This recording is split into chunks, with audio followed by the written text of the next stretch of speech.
My name is Daniel Mercer, and before I tell you what happened that night, you need to understand where we were. In the winter of 1997, I worked at a remote radar station in northern Alaska. The station wasn't on any public map. Most supply deliveries arrived by military aircraft, and during heavy storms, sometimes we wouldn't see another human being for weeks. There were 11 of us stationed there, radar technicians, communications operators, security personnel.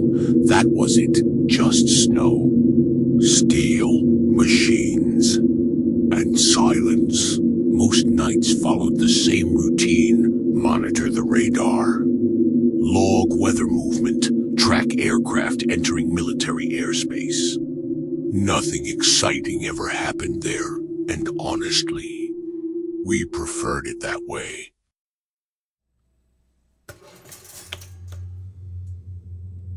People think isolation makes you paranoid. But the truth is, after enough time, you stop imagining things. You become numb to silence. That's why everyone noticed it immediately when the radar changed dot at exactly 1:14 a.m. A signal appeared near the northern ridge sector. At first, I assumed it was interference. That happens sometimes during storms, but there was one problem. There was no storm that night. The skies were completely clear.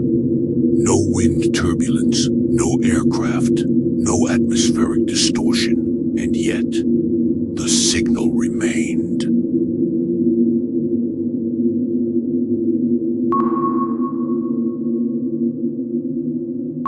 I remember leaning closer to the monitor.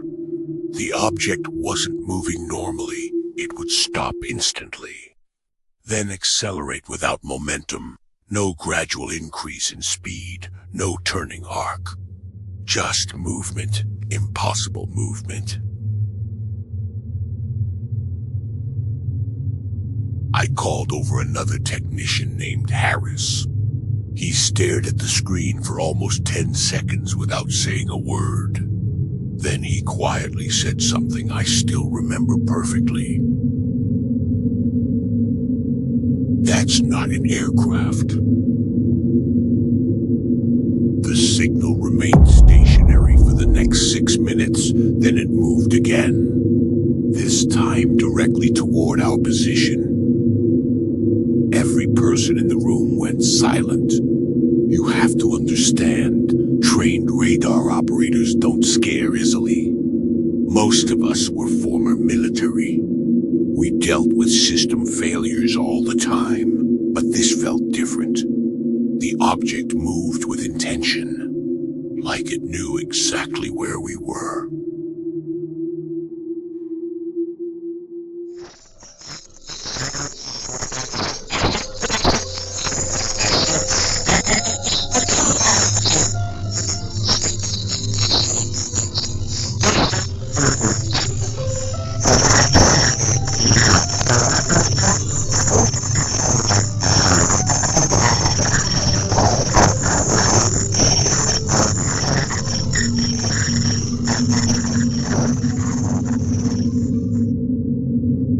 At 1:26 a.m., communications began malfunctioning.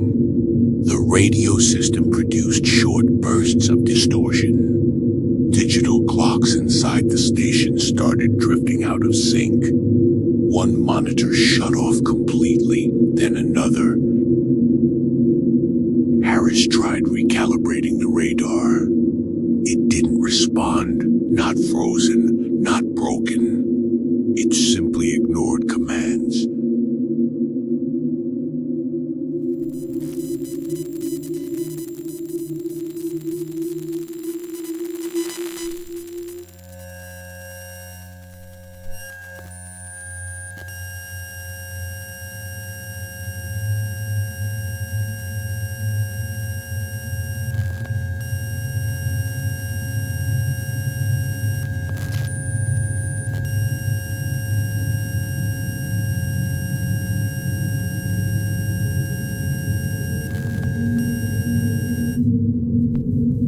the lights flickered just once. And every radar screen in the station went black. No alarms, no shutdown warning, nothing, just darkness.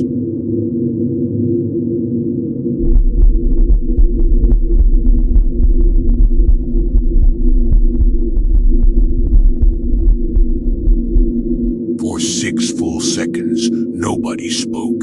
Then the screens came back online. And that's when we saw it.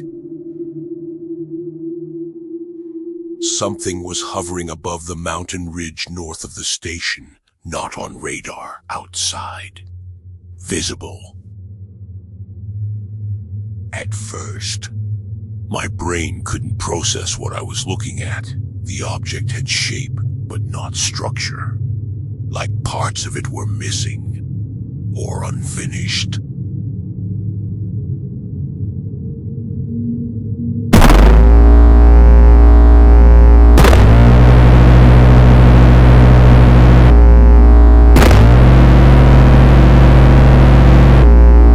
It reflected light incorrectly. The edges kept shifting, almost like reality itself couldn't hold it together properly.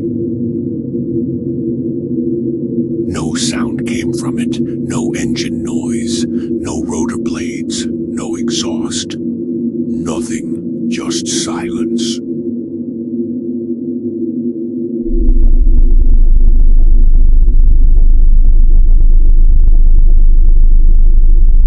One of the security guards stepped outside with binoculars. About 30 seconds later, he came back pale. He looked physically sick. I asked him what he saw. He only said one sentence. It's looking back at us. Nobody laughed. Nobody questioned him, because deep down, every single one of us already felt the same thing.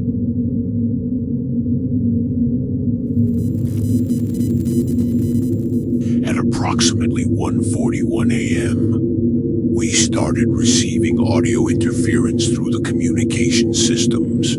At first it sounded random, just bursts of static. But after several minutes, patterns began repeating.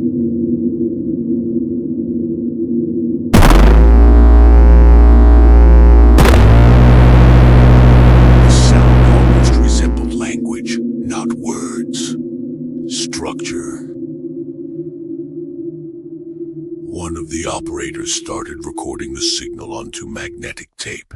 I remember standing beside him listening carefully, trying to understand what we were hearing, and then suddenly, the signal changed. It matched our frequency perfectly. That should have been impossible. Military channels were encrypted. Nothing external should have been able to mirror them, but it did, instantly.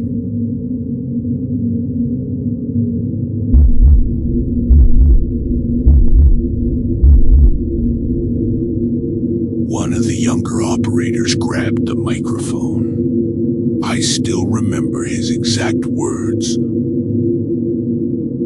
Identify yourself. Nothing happened. Then every speaker inside the station activated simultaneously.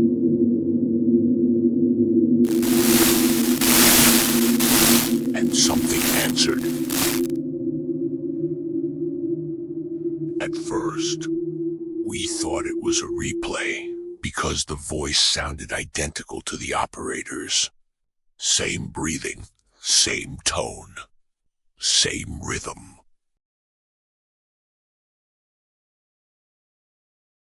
But then we realized something horrifying.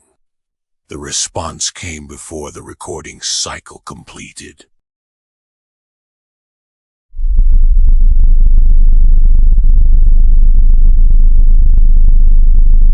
It wasn't replaying him. It was predicting him. Nobody moved. Nobody spoke. The room felt frozen. Even the air felt wrong, heavy. Like pressure building before an explosion, the object outside began moving again. Slowly. Descending toward the station. Every instinct in my body told me to run, but none of us moved. We just stared. Then the radios activated again. This time, the voice sounded clearer. Closer.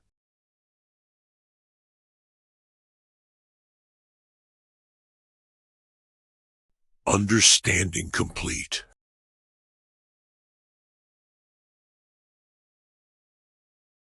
At that exact moment, every system inside the station shut down. Lights, radar, communications, emergency backup power. Everything.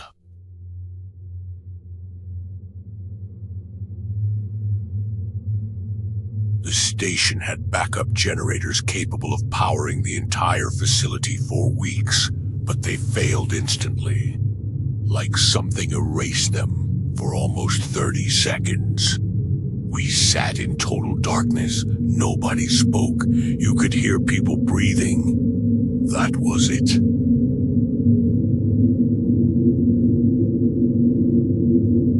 Then suddenly, the emergency lights came back on. Dim red lighting filled the room. The object was gone.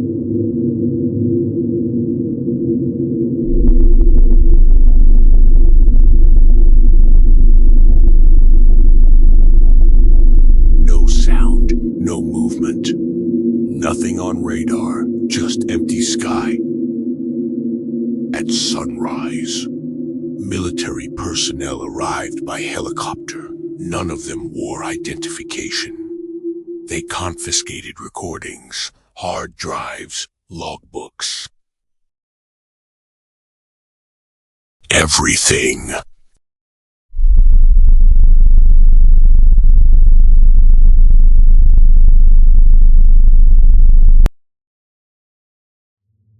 Before leaving, one of them stopped beside me and quietly said something that still keeps me awake at night. This was not the first station.